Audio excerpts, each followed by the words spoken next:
Okay.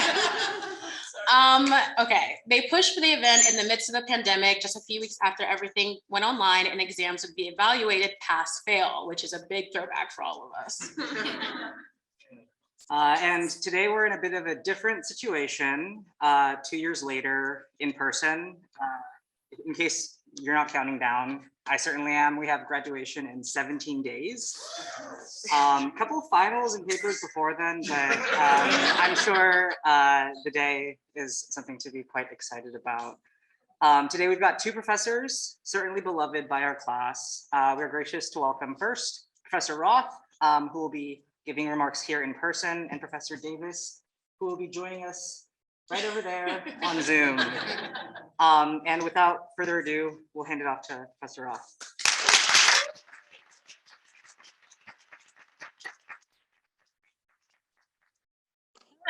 Hi everyone. Hi those of you on Zoom.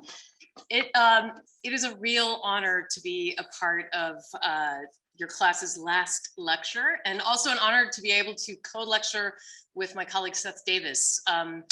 I wouldn't otherwise be able to co-teach with him probably ever, given that he teaches things that are outside my expertise, federal Indian law and admin law and torts. And it's funny to imagine, I was thinking if I had had a professor like him in law school, whether I would be talking to you right now about one of those other subjects instead of criminal law. But that metaphorical door has probably closed, and that's okay. And in fact, in a couple of minutes, I'm going to talk a little bit about why you should be okay with doors closing, metaphorical doors closing. But I want to start by talking about you, the class of 2022.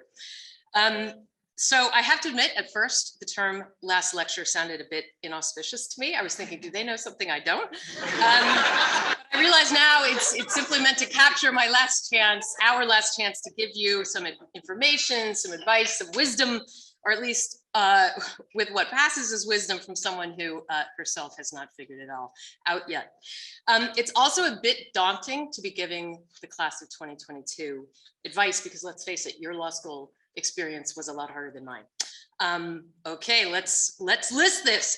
You faced wildfires that turned the sky an apocalyptic orange. You dealt with the 2020 election. You watched a physical invasion of the US Capitol on live TV. You have seen a dictator launch a ground war in Europe. And just in time for graduation, let's throw in potential active shooter somewhere on campus. And last but not least, a global pandemic and its ramifications, from totally remote instruction for 1.5 years, starting in your 1L year, to economic disruption and uncertainty, and to the deaths of nearly 1 million Americans, including friends and family of people in this room. And so it's true that just to be here now in Booth Auditorium, together in person and on Zoom, to have continued your law studies, taking exams, thinking about the big questions while all of this was going on, to be graduating, and on top of that, to have done all of your slips and externships and clinics and practicums and helping people with the new tools that you were learning, to be present for all of that, even as the world around you is chaotic. I'm truly inspired by and proud of every single one of you. I also know that there have been silver linings to this, to these clouds that have hovered over these last 3 years. You haven't been through this difficult time alone. It may have seemed that way at times, sitting in your bedroom alone in Zoom, looking at 100 other faces of people sitting in their bedrooms alone in Zoom, wondering how tall they really are in person. Turns out not what you thought. But humans find a way. Berkeley Law students find a way. The cute little one-liners in the chat thread, the substantive questions in the chat from people who might have been a little too shy to speak up in the physical classroom. The breakout rooms, which I know you hated, but which allowed you to talk to a random group of people who might have been, somebody who might have been across the other side of the classroom from you in the physical classroom, you might not have talked to that much. The vulnerability and surprising intimacy of seeing your classmates and teachers in their homes with their pets. Seriously, I know more about your class's animal companions than I know about my own extended family. And so it was that when we returned to the hallways of the Law building, which, side note, we used to colloquially call Bull Hall, and which future classes will someday call the name of some other person, perhaps somebody in this room or on Zoom. Bayless Hall, Flores Mena Hall, Passmore Hall. When we returned to these hallways, we knew something about each other that most classes don't know. The person sitting next to you right now, for those of you in booth here, even if you think you have very little in common with them, you do, of course. I mean, not just being humans or being Berkeley Law grads, soon to be Berkeley Law grads in 17 days, but having been through all of these surreal experiences. It's not the same as the foxhole, and most of us will never serve in a combat zone, although some in this room and on Zoom have. But it's a shared surreal experience that you will always have, and you will remember. I graduated in 1998, and I still remember the whole school being glued to the TV set during the announcement of the O.J. Simpson verdict and the different reactions to it. I remember going to an AIDS hospice each week and helping people with wills and divorces with a volunteer group coordinated by my then law school classmate, Jonathan Glader, who I'm now lucky enough to have as a colleague here at Berkeley Law for the first time. As a baby lawyer, I remember being assigned to arraignment duty on January 1st, 2000, a day we thought that the computer systems of the world were going to collapse. They did not. Y2K was a big nothing burger, Google it. But I also was a baby lawyer on September 11th, 2001. And I remember everything about that day, from being evacuated from the DC courthouse where I and a client were having a preliminary hearing, to watching the towers fall in a conference room with my fellow public defenders, to walking home to Capitol Hill with and hunkering down with a group of office mates for the rest of the day. The world was never the same after 9/11, just like it will never be the same after COVID. You all started as 1Ls in the before times, and there will come a time in your life when few people remember what it was like in the before times, and you will. The pandemic also meant that when we did return to the building, we didn't take for granted seeing each other again. I love teaching. I think of it as my life's calling. And yet before COVID, I took for granted much of what I love about teaching. Every day this year, when I walk into room 100 or 105, and I feel the classroom, because God bless the Bay Area, it's always too cold or too hot in those rooms. When I smell the classroom, smell the dry erase markers, not too deeply. I hear the din of people greeting each other, talking about sports, summer jobs, Thursday bar review. Because make no mistake, we are spying on you. It looks like we're shuffling our papers, prepping for class. We're spying on you. We know everything about you. But it's a beautiful sound. And then when I hear that slight echo, when I say into the lapel mic, okay, welcome back, let's get started. It is a rush. I feel alive and I feel so grateful. I'm grateful to you. I will always associate that rush with your class because I felt it at first, I lost it, and I felt it again with you. So thank you. Okay, advice time. Yikes. Okay, if you've talked to alums, you will know that I used to tell my crim law students on the last day of class, fix your taillights to stop a pretextual reason for traffic stop, follow your dreams, and don't do PCP. Don't do it. Do not do it. That is all great advice. Stick with, stand by it. But it takes about 30 seconds. So you signed up for more today. So I guess I better keep going. So I'm going to suggest a few more things that I think you should keep in mind as you ride off into the proverbial sunset. And with apologies that this isn't a perfectly outlined speech in an Erwin Chemerinsky way, but we'll see where it goes. So the first thing I want to remind you of is that the person you are today in this auditorium is a beautiful person. And it's true that the person sitting here today is a product of all your past successes and all the doors that were open to you and the doors that you had courage to go through, the serendipity of those doors being open. But it's equally true that the person sitting here today is a product of your past failures and your missteps and your rejections and the doors that were closed to you, or the doors that you may have closed yourself. And you know that it can all turn out beautifully.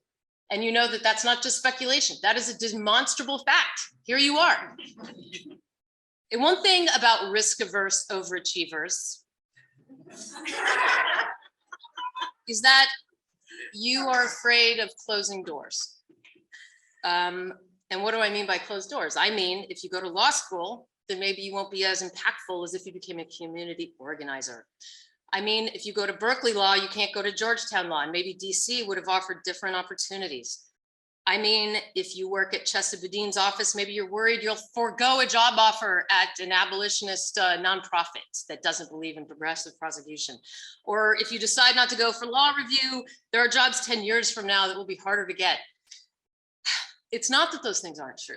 Those things might be true, but they are the nature of life, because every minute of every day, you are navigating through the time-space continuum and opening doors and closing doors. And so don't think you can avoid it by being risk averse or indecisive. The only thing you can do is try to be true to what you care about. Figure out what you care about, be true to it. Jump in, swim, play around in the water where you jump, and look around at how beautiful it is where you jumped. Don't look back at the other places you might have jumped, or get mad that the reason you jumped here was that the water was a little shallow or warmer, or you forgot your goggles. Okay, enough of the swimming metaphor. Look around you where you are and live it, because it's going to be a great life and you'll miss it otherwise. I say this with confidence because I was afraid of closing doors too. Some of you are the first in your family to go to law school or college. Others of you feel like you have big shoes to fill, or both. For me, my dad was in the military and my mom was a public school secretary and full-time parent. Among my grandparents were farmers and immigrants from Europe to Ellis Island. My parents were very supportive of anything I chose to do, but I put a lot of pressure on myself to be worthy of their faith in me, worthy of the hard work and sacrifices on their parts that opened doors for me, that allowed me to succeed academically in a conventional way, worthy of their righteousness. They are moral, ethical people. And we all in this room have done things that were missteps in that department. And it can be hard to get through that. And I did a lot of things that were missteps and based on ignorance, and that at the very least closed doors to me. So somewhere in the galaxy, there was a parallel universe where I didn't get rejected for medical reasons from my Air Force ROTC program, or I bothered to fill out financial aid forms, and therefore I was able to go to a more expensive college rather than my local state university in Albuquerque, New Mexico. That Andrea maybe went on to do something, I don't know what, buy Twitter for $44 billion. Whatever it is, I'm sure it's very impressive, and she's probably very happy. But that Andrea wouldn't have developed such a sense of place about my home, New Mexico, or had friends with whom I spent both high school and college, developing incredibly tight bonds that last a lifetime so far. I wouldn't have gotten to learn every inch of the Sandia Mountain foothills. I wouldn't have met Frank Kelly, a hilarious and brilliant math professor for whom I TA'd and who is my model for teaching. I wouldn't have had as a college debate partner and eventually close friend, a libertarian named Rob Stone, from whom I learned intellectual rigor and how to cultivate a wry, sardonic wit. And somewhere in the galaxy, there's a parallel universe where I got better grades my 1L year, got a federal clerkship, all the bonuses and opening of doors that go with that. That Andrea is probably pretty happy too. I just don't know. But what I do know is that Andrea would have never clerked for the Alaska Supreme Court, would never have gotten to take part in the annual law clerk slalom and poetry contest at Justice Bobby Staw's ski chalet. I never would have met Justice Dana Fabe, for whom I clerked, who was the former head of the Alaska Public Defender Agency and has been a lifelong mentor to me. Somewhere in the galaxy, there's a parallel universe where I didn't have kids. and got to travel more. And that Andrea is probably pretty happy. In fact, let's be honest, probably very, very happy if my close friends with no kids and travel budgets are any indication. But I just don't know. What I do know is that Andrea wouldn't have sat in the afternoon sun yesterday at a baseball diamond in Fruitvale, working on this speech on her laptop while watching her 9-year-old have his best practice yet for the Mudville 9, hearing the satisfying crack of balls hitting mitts. As you may know, there are no new stories. All stories tend to fall within certain archetypes. And likewise, there are no new pieces of advice. All of them are already country western songs. So this one might be Garth Brooks, thank God for unanswered prayers point. But for those of you who don't know who Garth Brooks is, hopefully some of that was new. Okay, second piece of advice. This one about your lawyering career. 3 things I want to say about lawyering. Respect the work, use topic sentences, and don't self-select out of jobs because of the type of person you think gets those jobs. Okay, first, respect the work. I once spent too little time on a client's brief as a public defender. I sort of phoned it in because I was tired. I was working on a deadline. Issues seemed hard to win. I felt like I read the transcript. I got the gist. My supervisor at the time, who now works at the Mississippi Innocence Project, Sandy Levick, was disappointed in me, and she let me know it. She said, and I quote, Andrea, you have to respect the work. It was a gut punch. But then she spent the whole weekend with me showing the key parts of the transcript that really told the story of why this trial error mattered to this jury. And then she told me a story about the law. She explained to me why the right of confrontation is not just a right about reliability, but to physical confrontation and dignity and the completeness of the story, as well as the accuracy of it. And son of gun, 2 years later, the Supreme Court dramatically changed the right of confrontation. And because we had preserved those issues in this man's case, he got a new trial because it did matter. And that one conversation taught me the importance of facts and of stories and digging deeper and getting underneath the words on the page of the transcript, really figuring out what mattered and how to convey that to a judge. And it got me on a decades-long journey thinking about confrontation, which is my area of research today. That one conversation, she doesn't even know it. She's never going to watch this, but still. Lawyering, if you're doing it, is hard. It's very hard. It's not supposed to be easy. And if it seems too easy, if you're coasting through, you're probably not doing your job. One of my closest friends and best trial lawyers I know, Tucker Carrington IV, who now runs the Mississippi Innocence Project, he said, if you're not losing some trials, you're not trying your cases. And there's no endpoint to the difficulties of lawyering. There's no point where you sit back and say, I get it now. I did it. I get the law, done.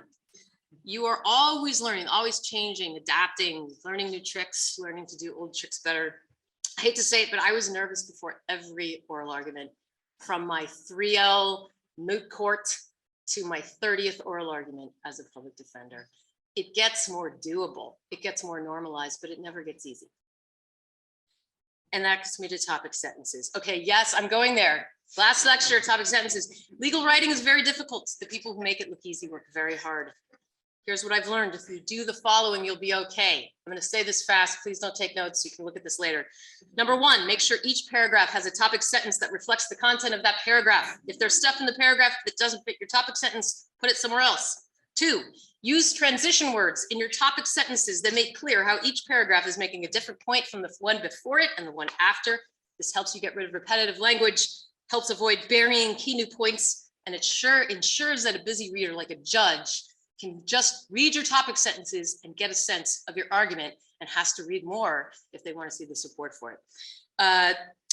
And third and finally, use transition words in each sentence within a paragraph to show how each sentence relates to the one before it. If you do those 3 things, your advocacy writing will be improved 1,000%. I said it, I can, go to heaven now. Okay, great. Final point on lawyering is, don't self-select out of a job because the image you have in your head, who does that job? Trial lawyer, lots of ways to do it. Swaggering, brash, charming, funny, confident. That's not who I was. I was earnest, dorky, prepared, soft-spoken. One of the best trial lawyers in the nation, the main federal public defender in Arizona, is someone with a pronounced stutter. Who cares? It's not what is being a trial lawyer? Being a trial lawyer is about believing in your case and being authentic and preparing. Law professor. One of my closest friends on the faculty is Andrew. In some ways, we are very different. He's a 7-year Harvard guy. He clerked for 2 federal judges. I'm guessing by the time he finished preschool, he was in a tie and jacket with a Muppet puppet in one hand and a printout of Erie versus Tompkins in the other. I, on the other hand, clerked for a state Supreme Court. Didn't know I wanted to be a law professor until long into my career as a lawyer. But what we share is a love of teaching, an abiding interest in our students' well-being, an intellectual curiosity about the law, and a love of the rule of law as a tool for social change. And it turns out those qualities are what make you a good law professor. Okay, final piece of advice for the day.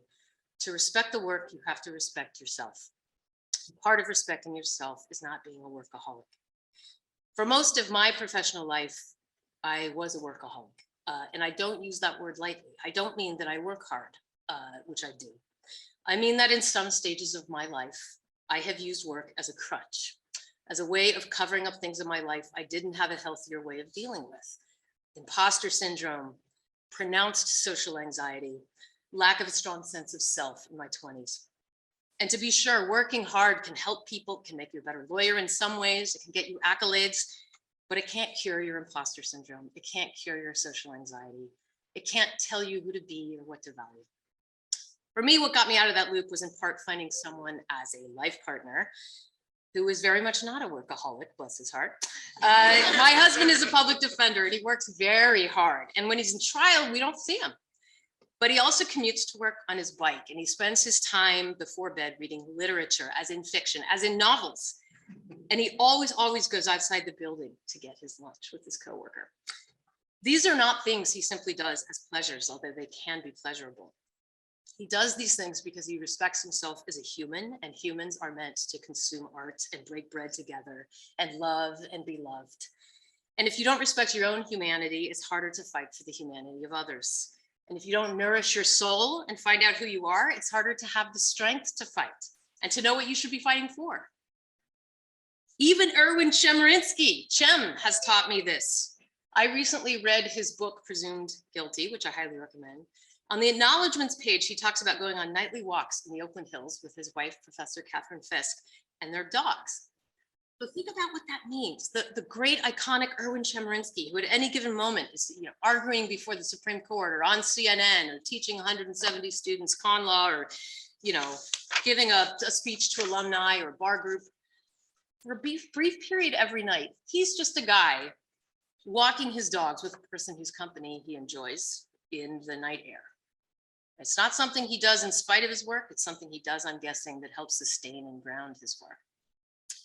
It's also important, I think, to be joyful, to be actively joyful, irrationally joyful, and to spread joy like a contagious coronavirus variant as an act of resistance against a sometimes confusing, cruel, and chaotic world.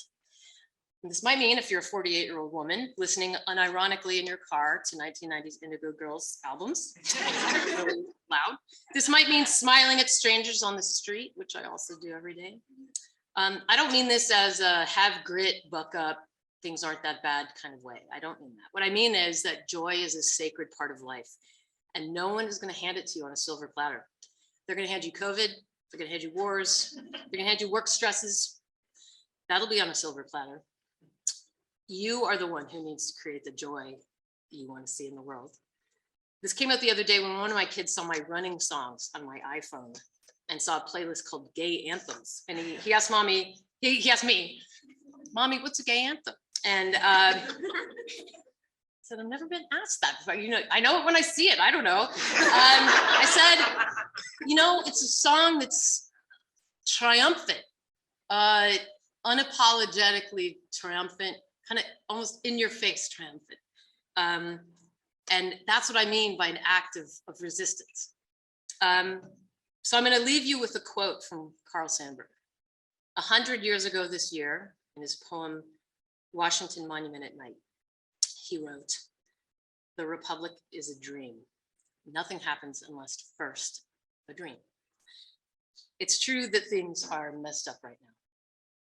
And it's true that sometimes joy feels very irrational.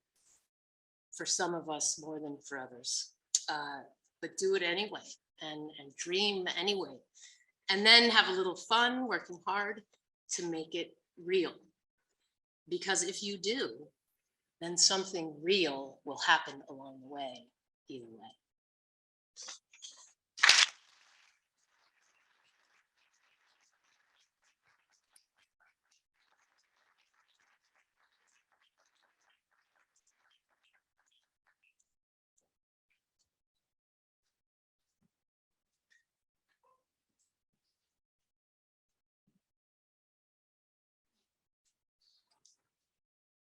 All right, it's all you, Professor Davis. All right. I'm honored to join Professor Roth and each of you for today's last lecture. I wish I could be there in person with you today. Still, there's something appropriate, even poetic, to having one last lecture on Zoom for the class of 2022. The past few years have taught us that great distances can and yet cannot be shrunk by a face on a screen. As I face you across this great distance, I remember all that we have experienced and endured these past 3 years. The pandemic has shaped us as human beings, as lawyers, as members of the Berkeley Law community. The uprisings for racial justice have shaped us. What and who we have lost have shaped us. The knowledge that you have gained and the friends that you have made at Berkeley Law have shaped you as a human being, as a lawyer, as a member of many communities. I remember too the daily kindnesses and laughter of the past 3 years. To everyone in my fall 2019 torts class, thank you. I still have that bottle of vitamin water you gave me after a semester in which we debated, discussed, and laughed our way through the flopper, through Helen Palsgraf's really bad day on the Long Island Railroad, and through the aptly named Killington ski area, where weekend skiers go to break bones. We had some real surprises along the way, and I will always cherish your kindness and understanding. To everyone in the class of 2022, I will always be thankful that we were part of the same community over the past 3 years. Your resilience, your persistence, and your frequent good humor were an example to all of us on the other side of the podium or on the other computer screen. For my last lecture, I'd like to project ourselves back into time, back to your 1L year, back to where you do not want to go ever again. Back to classes such as contracts, property, and torts.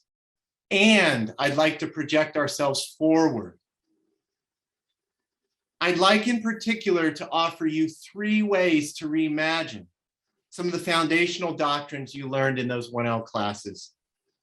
Along the way, I'd like us, one last time, together, to think about what the law is and could be, and who we have been and could be as lawyers.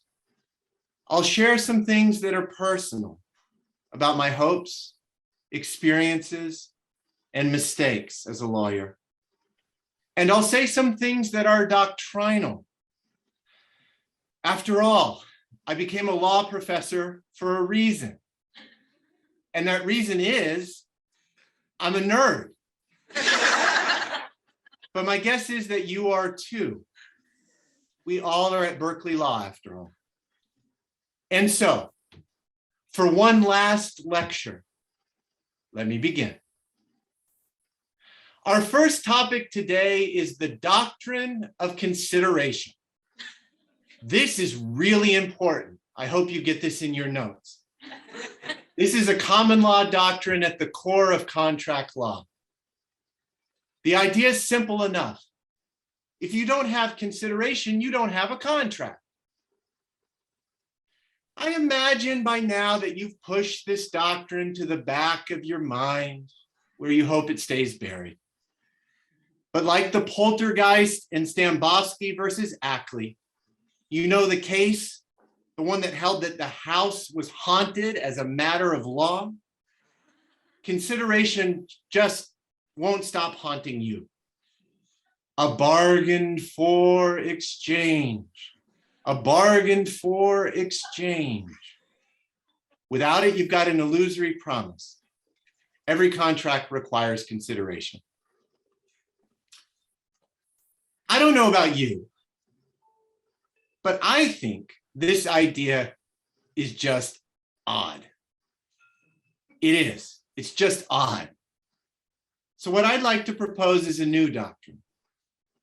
Give consideration to every promise. What do I mean by that? I mean to suggest two things. First, before you make a promise, consider it carefully. Second, when you do make a promise, honor it. The first point is easy to forget when you start your career as a lawyer. I know I forgot it. From early on, I felt like I had to say yes to every work request that I received. Can you write this brief by Friday morning? Yes, I'll have it to you by Friday a.m. Can you draft this motion by Thursday evening? Yes, I'll have it to you by then. What about this memo by Wednesday afternoon? Yes, of course. I promise to have it in your hands by then. Before I knew it, I had a blanket and a pillow, and I was sleeping in my office. Our profession has a way of doing that to you. It has a way of making work a habit and then making that habit your life. It has a way of making you promise to do more and more and more. And as the promises pile up, you risk losing your promise. Your promise. Why did you want to become a lawyer? What promise did you make, either explicitly or implicitly to yourself when you decided to join the Berkeley Law community?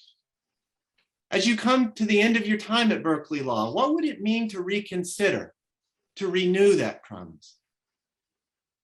Which brings me to honoring the promises that we make. Give consideration to the promise that you made to yourself, the promise that brought you here and will, if you honor it, sustain you as you leave here and for many, many years to come. Give consideration as well to the promises that you make others.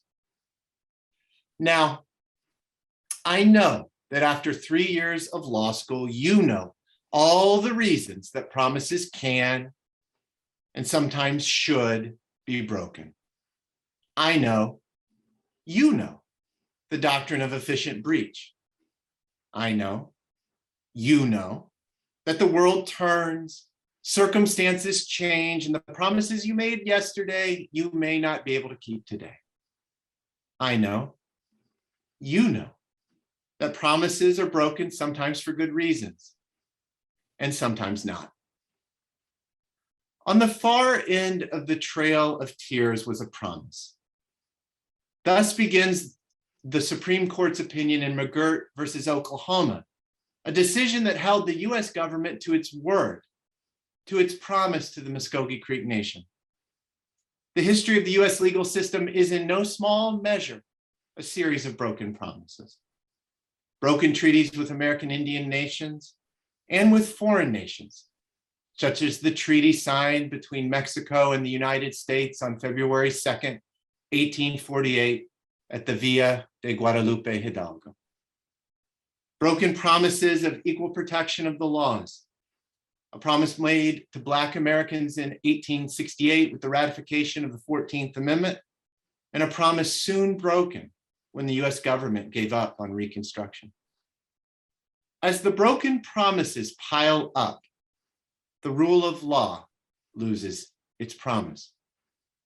What would it mean to reimagine and renew that promise? What would it mean for lawyers to give greater consideration to the promise that we all make, explicitly or implicitly, to stand up not just for law, but also for justice.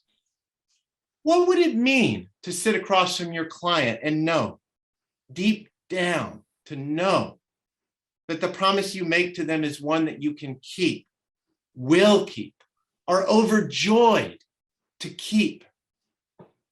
What would it mean to replace the haunting refrain, a bargained for exchange, a bargained for exchange, with a quiet commitment, a promise I have considered, a promise I will keep? The doctrine of consideration isn't the only rule that has haunted generations of law students.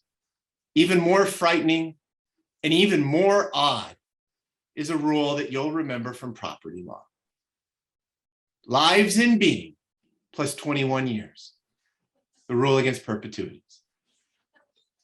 You know, as John Chipman Gray so helpfully put it, quote, no interest other than one in the grantor or testator is good unless it must vest or fail to vest if it is a remainder, or become possessory or fail to become possessory if it is an executory interest, if at all, not later than 21 years after some life in being at the creation of the interest.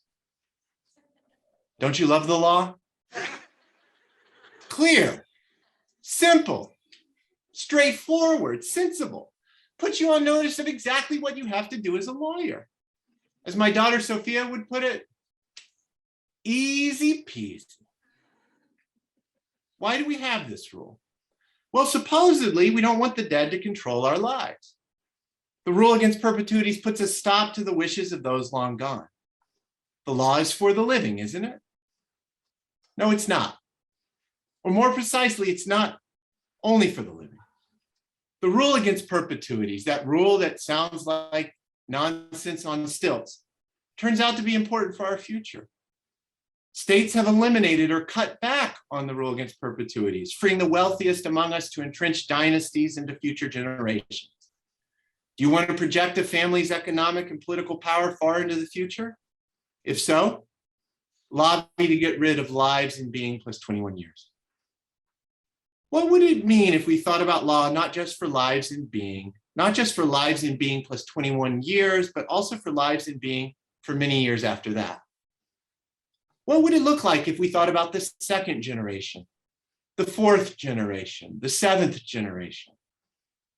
As Berkeley Law's own Professor Katyal, along with Professor Kristen Carpenter and Professor Angela Riley have written about, property law and intellectual property law might look different if they were more informed by the ways in which, quote, for most indigenous peoples, culture is tied to their lands, resources, language, religion, sovereignty, and the seventh generation. Lives in being plus 21 years, and add more for good measure. Taking a long-term view, in other words, isn't based on the idea that we have a right to control the lives of future generations. Rather, it's based on an obligation to lives in being plus those of future generations. As I reflect on your resilience over the past 3 years, through wildfires that painted the sky orange and a pandemic that kept us apart from each other, I think that maybe, just maybe, it's time for more long-term thinking in law. That at least is my reason for talking one last time while you're still here in one last lecture about the rule against perpetuities. As I look forward to your future as lawyers, I also think back to the generations of Berkeley Law alums who have come before you. Berkeley Law alums have fought for human rights around the world and right here in the East Bay. Like you, they've worked for truth, reconciliation, and healing in the face of systemic injustice. Like you, they have fought to protect environments both global and local. And like you, Berkeley Law alums have innovated in business and technology, not to mention business law and intellectual property law, right here in the Bay Area and all around the world. The first public defender in US history graduated from Berkeley Law. So too did the first woman to serve as an assistant US Attorney General. So too did the first Latinx justice on the California Supreme Court, to name just a few firsts. Those who came through Berkeley Law before you have been leaders, entrepreneurs, innovators, scholars, and forces for justice. And you will be too. Future generations will look back to you and what you did to shape the laws that shaped their world. I don't know what their laws and their world will look like. I think about it a lot. To be honest, I struggle to think about it. A few minutes ago, I talked about how our profession has a way of making work a habit and making that habit your life. I think that makes it hard to think as a lawyer about the second generation, the fourth generation, the seventh generation. Can you have this brief done by Friday? This motion by Thursday? This memorandum by Wednesday? Yes, yes, yes. I'm working for today, not for perpetuity. The truth is, there can be something exhilarating about working that way. Look how much I'm getting done. Look how much I'm achieving. Perhaps that was the promise you made yourself when you started at Berkeley Law. Perhaps that's the promise that will sustain you for many years to come. If so, I'm not going to say in this last lecture that you should let go of that promise. I don't believe that. It's wonderful to love your work, to get up before the sun rises or be up after the sun sets, enjoying what you do. I can't promise that for each of you, but I can hope for it. I do hope for it. I'm going to say, though, something that may be in tension, may even conflict with what I said earlier about keeping promises to yourself. And it's this. The spirit of the rule against perpetuities applies to you, to your life too. The doctrine of efficient breach applies to you, to your life too. Give careful consideration to every promise that you made to yourself, and break those promises if you need to. Those of you who took my fall 2019 torts class saw, like you literally saw in class, as life, as my health threw me a curveball a few years ago. You also know, since she appears as a character on the policy question on my final exam every year, that I'm a huge fan of Octavia Butler. And her words from the Parable of the Sower, one of her novels, have seemed especially important to me the last few years. Parable of the Sower opens in the United States in 2024. It's a hard time. The hero is Lauren Oya Olamina, an 18-year-old Black woman who sees her community in Los Angeles destroyed. As she travels towards Northern California, building a new community along the way, she thinks about what's true about the world. And she writes, "All that you touch, you change. All that you change, changes you. The only lasting truth is change." It may be a while before you know how the last 3 years have changed you, but they have, just as the next few years will. It's common to say to law school graduates and law school students and recent graduates, be true to yourself. Remember why you came to law school. Hold on to your passion. Let it lead you to a career that you will love. It's common to say that. I've said that today. There's a good reason to say that. There's truth in it. But I think that it's incomplete. There may be some untruth in saying it too. Who you are changes, and we don't change alone. These too are lasting truths. Truths that we've learned all too well in these our plague years, this time of COVID. Which brings me, at long last, to my final doctrinal point. Don't worry about getting this in your notes. I think it's important, but there's not going to be a final exam. My final point is about duty in tort law. Do you know why I love to teach torts? It's not because I prize Justice Cardozo's clarity or his sense of justice. Why not? I'll finally come out and just say it. Cardozo was a liar. In some of his best opinions, he lied about the facts. So no, that's not why I love to teach torts. I don't teach torts because I love to parse the distinction between implied assumption of risk and comparative fault. It's not because I like tales of injury, misfortune, and woe. It's because of this. In tort law, there are no strangers. Not really. The core of tort law is the idea that we all owe duties to each other. It doesn't matter whether we've met before. It doesn't matter where I come from. It doesn't matter where you come from. What matters is that my choices, my mistakes, or your choices, your mistakes, have the potential to hurt the other person. We have a relationship when that's the case. We owe each other something when that's the case. We're not strangers. Not really. So when is that the case? As you know, that's the hard question. California law has put the point this way, quote, all persons are required to use ordinary care to prevent others being injured as a result of their conduct.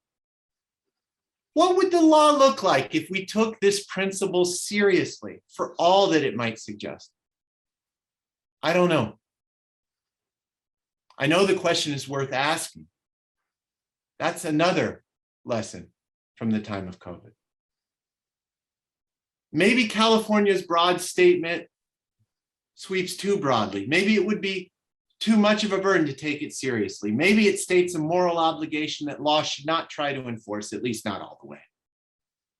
And yet I wonder, what if the idea of relational duties, the idea at the core of tort law, were our starting point for conversations about law? What if we started by asking, what do we owe one another in a world in which each of us, as human beings depending upon each other, are vulnerable to each other's choices and mistakes? What would that conversation look like? How would it be different than a conversation that starts by asking, what are my rights against you? That's the last question I'll ask you in this last lecture. And so I'll stop with one of the worst habits of law professors. We pile one question on top of another, on top of another, on top of another, and so on. Ask us a question, and we'll respond with a question. At some point, you probably start thinking, my professor's just dodging because they don't have the answer. Sometimes that's true. Sometimes we will haunt you with questions. But let me end with some affirmations. First, Cardozo was a liar. Helen Palsgraf deserved to win. James Murphy did too. The house in Stambovsky was haunted. Consideration requires a bargain for exchange. There's more to life than bargaining. No interest in land is good unless it must vest, if at all, not later than 21 years after some life and being at the creation of the interest. No interest in land is good unless it looks after lives in being and the lives yet to be. All persons are required to use ordinary care to prevent others being injured as a result of their conduct. Ordinary care for others, by each and every one of us, for each and every one of us. If we could do it, would make for an extraordinary world. Class of 2022, in extraordinary times, you have been an extraordinary community. I'll keep that bottle of vitamin water, though it may not last as long as my memories of working with you. And those will be memories I cherish. Thank you.